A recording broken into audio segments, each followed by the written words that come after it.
Hi YouTube, it's Princess Diamond. Welcome back to my channel. So today we're doing island twists, aka boho twists. So to get all the details for this style and to see how I did it, just keep on watching. She's a diamond. She's a diamond girl.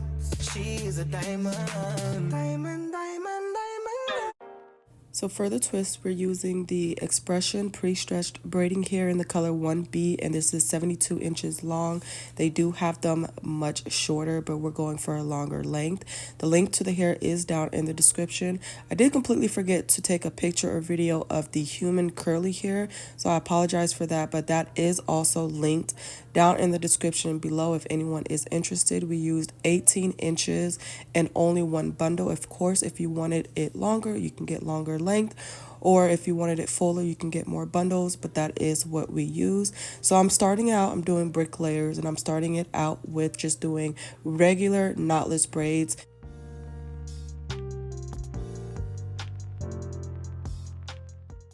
The shine and jam that I usually use is the one in the red jar, or sometimes I will use lock and twist gel. I'll link both products down for you in the description. Lock and twist gel is thicker than the shine and jam in the red jar. So once I braided it a couple times, now I'm going to add in the curly pieces, and I'm just adding it in between my index finger and thumb and continuing to braid as normal, leaving that curly piece left out. Just want to make sure the section that you're adding in a good length, so that way the curly piece doesn't easily slide out.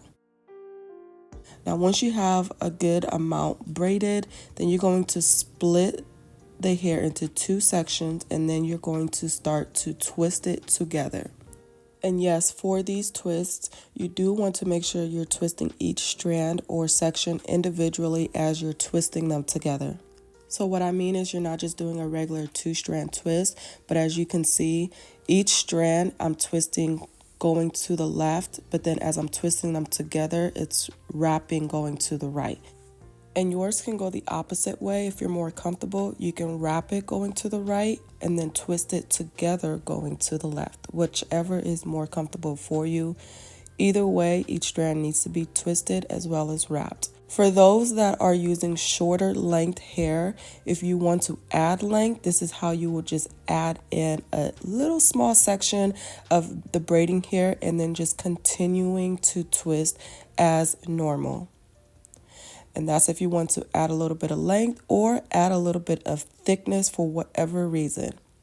So here's my little section. I'm just going to lay it flat on top of both sections. And again, I'm just going to continue to twist as normal. Okay, so I showed you guys how to add in the curly piece at the very top while you're braiding. Now I'm going to show you how to add the curly piece in throughout the twists. Now remember when I said when you're adding in your curly piece to make sure you're adding in a good length, so that way the curly hair does not easily slide out. This is especially important when you're adding it throughout the twist. So to add your curly piece while you're twisting, you're just going to lay the curly hair flat up against both strands, and then you're just going to begin to twist as normal, just like you did with the braiding hair, except now you're going to take out that piece of the curly hair out of the twist and then continuing to twist again as normal. The amount of curly hair pieces that you choose to put in the twist just depends on how full you want your curls.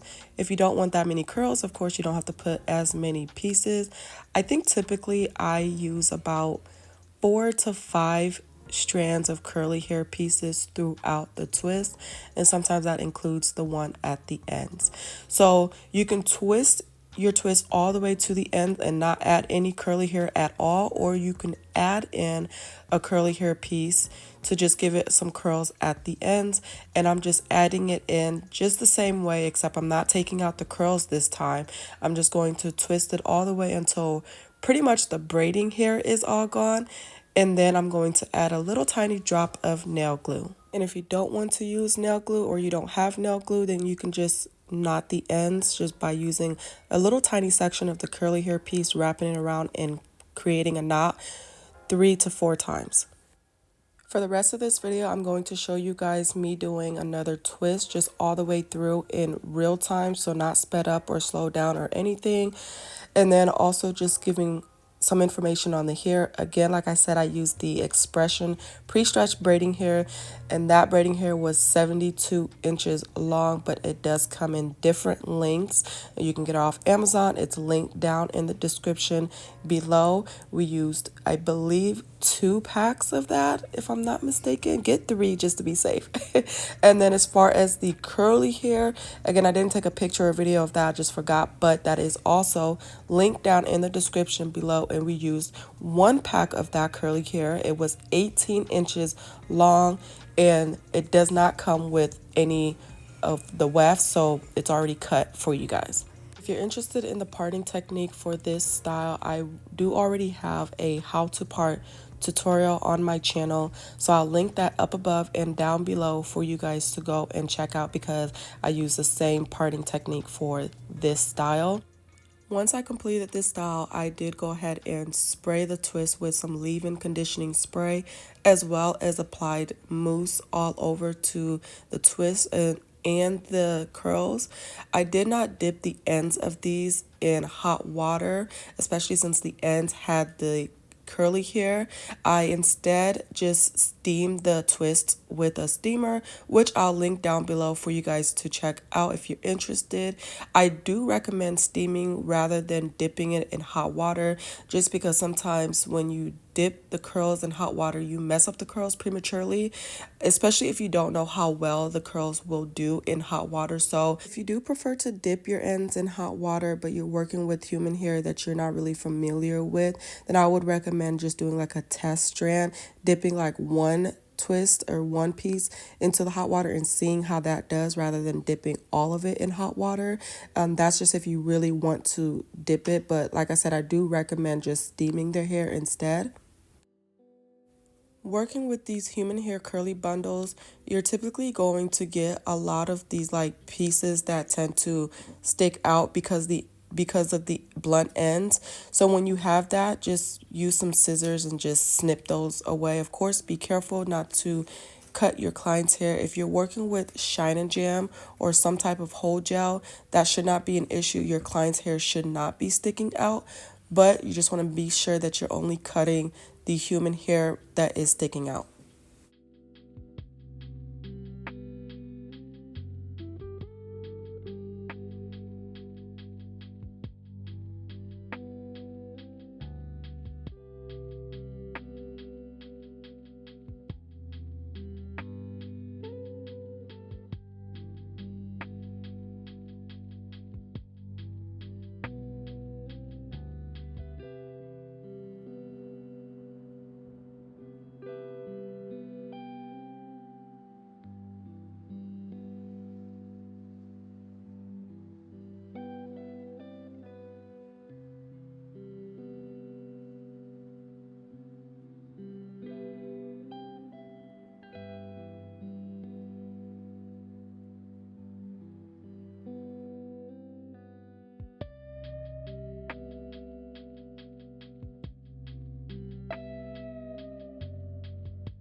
I tried to give all the details and as much as possible, but if you guys have any questions, then of course leave it down in the comments below. But this is what it's looking like, and here is the final result. I hope you guys enjoyed it. I hope you learned something. If you did, don't forget to give the video a thumbs up and also subscribe to the channel. I'll talk to you guys in my next video. As always, I hope you guys be blessed, stay protected, and stay filled with love and peace.